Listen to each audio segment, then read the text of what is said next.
if you weren't interested in me explaining to you I would think my perspective on the world. You would at least have some response to this, which you don't, and that's fine. Well, no, just Charlie, say you don't. Charlie, if we're going to move forward, we're going to have to get back past this basic logical fallacy that you keep encountering. Which one is that? Which is that if one counterexample of a thing that satisfies your argument exists in the world, you seem to think that the gestalt of human existence doesn't matter. No, there's a lot more than one example. There are hardly any black banks in America today, Charlie, but you think that the existence of one black bank in 1963, who according to you, based on ephemera, discriminated against a black person, First of all, you're getting way too worked up. You are. Undermines the entire reality of a white banking system that systemically did not issue loans. Let me ask you another question. Did you know, Charlie, that in 1947, there were 3,200 VA guaranteed loans in a random state, let's say Mississippi, and only 2 of them were issued to non-white borrowers? And it's not just the South. Let me ask you a question, though. In New York and New Jersey, there were 67,000 of these loans, and only 100 of those 60,000 went to non-white borrowers. So why do you think that was, Charlie? Well, so let me ask you a question. First of all, of course, it's partially racism, partially structural in the sense not that it's inequality. So we have structural racism. So I don't understand what the argument is. No, it's not. It's also because that blacks did not have their own capital accounts. No. It's also because of this. No, it's not. Let me ask you a question. That's why we're talking about the GI Let me ask Bill, you, Charlie. why is it that black incomes increased while redlining was also prevalent? Black incomes increased faster than white incomes. What does income have to do with everything? No, Charlie. If redlining was so terrible, why were blacks getting richer than whites in the 40s? I don't think you're understanding. No, answer the question. Why were blacks getting richer than the whites? You don't understand. You don't understand. It seems like what redlining is. No, I do. No, Charlie, your ability to buy a house is not the same thing as your ability to earn a higher income. So your grandparents were harmed by redlining, is that right? My great-grandparents were, So how'd you get to Harvard if it was so awful? Because if systemic racism is real, well, you went to the best school in the world. That doesn't make any sense. You're saying that because racism exists, because I went to Harvard, racism can't exist. No, I'm asking you a very simple question. If redlining was so detrimental, how'd you get to Cambridge? What is the relevancy? Don't dodge the relevancy. No, it's very relevant. Charlie. Obviously, you're arguing against your own story. No, I'm not. Only in only in a country as unracist as America could someone like you, who says it's so racist and redlining, also go to Harvard, the best school on the planet. Do you believe that during Reconstruction there was no racism? Do you believe that before the end of the Civil War? How many acres did slaves get at post-Civil War? 19 million acres blacks got. You've accused me of interrupting you and not answering the question. How many? Do you believe there was racism prior to the end of the Civil Rights Movement and prior to basically during Reconstruction after the end of the? Of course there was. Do I think it actually had an impact? Do you know that there were black people who went to Harvard during that period?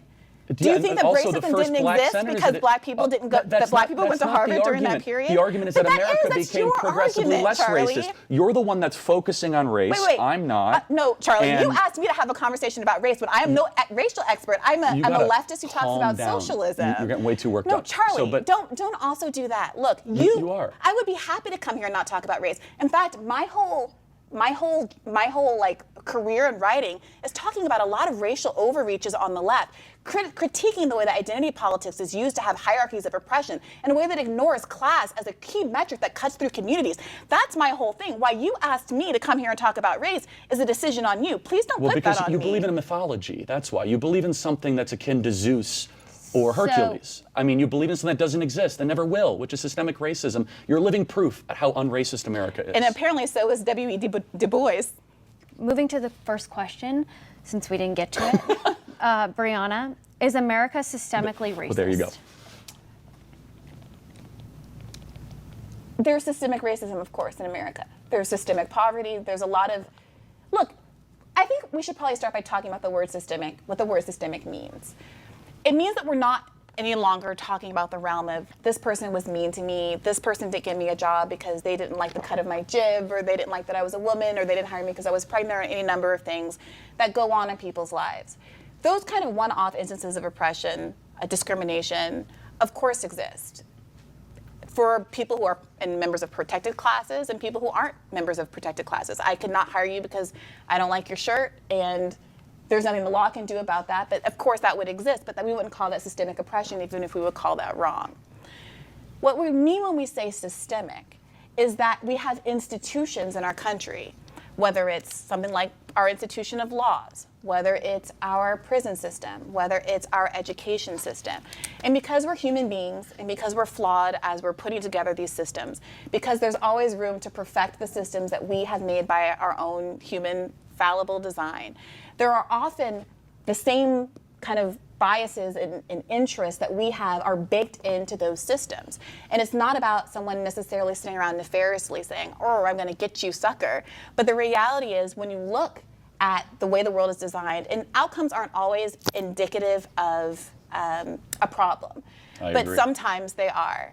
And so when you see something like, for instance, regardless of the race of the perpetrator, or regardless of the race of the criminal, you are 4 times more likely to get the death penalty if the victim is white versus if the victim is black. Now, this is regardless if the person who did the killing was white or black. If you kill a white person, you're more likely to get the death penalty than a black person. This is an interesting thing to think about. Here's one that isn't explicitly about racial bias. It's about class bias that's built into our criminal justice system. We have a system that says if you get arrested and charged with a crime, but not convicted, innocent until proven guilty, many people are able to get out on bail. And your bail amount is tethered to, and bears some relationship to the nature of the crime. Sometimes you're not going to be released regardless because you're considered to be too dangerous. But many people are released based on an amount of money, and the people who wait outside, their bail is set, and the people who wait outside of prison happen to be people who can come up with $500, and the people who wait inside of prison, even for minor offenses like hopping a turnstile or something like that, are the people whose family couldn't come up with those small amounts. So we have a 2-tiered system that we can say wasn't designed to hurt poor people. It wasn't designed to hurt people who are disproportionately poor, who are black and Latino. But it has the effect of saying you get to be out of jail depending on whether or not your parents or your boyfriend or your friend or whomever happens to have $500.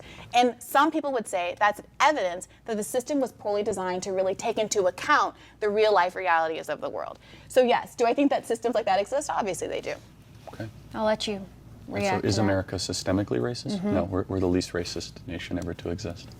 Well, those things aren't also mutually exclusive. Well, both are true. We're not systemically racist. There's another logical fallacy, Charlie. Well, I'm saying 2 independent true things. So America is not systemically racist. Also, we're the least racist country ever to exist in the history of the world. Can you say 2 true things in a row? I'm not sure. I'd have to go back to Harvard. Yeah. Do you have a little chip on your shoulder about Harvard? No, I'm impressed because it's like you're this amazing contradiction. It's like we have to talk about systems of oppression. What's the contradiction? Your whole life. It's like you focus on systemic racism, and yet you should be talking about empowerment and prosperity, and you should be talking about how awesome this country is. Have you heard of Horatio Alger? Yeah, I know all about Horatio story? Alger. I'm just saying, though, like the world is full of people, the tone, Charlie. Your whole political philosophy, I would think, would be one about gratitude and uplifting people, not about like identifying these mythological systems because of like some weird statistic, because you say, well, someone who has the death penalty, who like they kill a white victim versus a black victim, like that. Well, Charlie, that's not exactly what I would focus my political career on. It's not what I focus my political career on, but you didn't ask me here to discuss what I focus my political career on. I would love to talk about class issues in America, but that's not the topic of this debate. No, I mean, I think that's actually more helpful and interesting. My whole thing on this, the race thing, is it's a distraction against our real problems in our country. We're not a racist country. The systems aren't racist to their core. Why did you design this debate this way? Because we could be talking about all of those issues. Because instead, this is your. Well, you're defending the position. So I let you talk a couple minutes uninterrupted. I would have loved to have done kind of like this cooperative eulogy of race politics in America. But you are saying that the systems are racist, and so I'm going to push back on that. Well, you asked me if there was systemic racism. You didn't ask me that's fine. I know you didn't ask me if there were opportunities in America for black people. You didn't ask me a single thing about how actually I have achieved what I've achieved in this country. You didn't ask me what I do love about America. You didn't ask me why I choose to live here even though I spent much of my life abroad elsewhere. You asked me questions to point it to. You asked me what is my critique of America, so I gave it to you. Okay, that's and fine. if you want to talk about all the beautiful things I love about springtime in Washington, D.C., I'm happy to talk about that. We'll go a level deeper, but there's just no evidence America has any form of systemic racism. Again, I'll leave it to you to prove the point.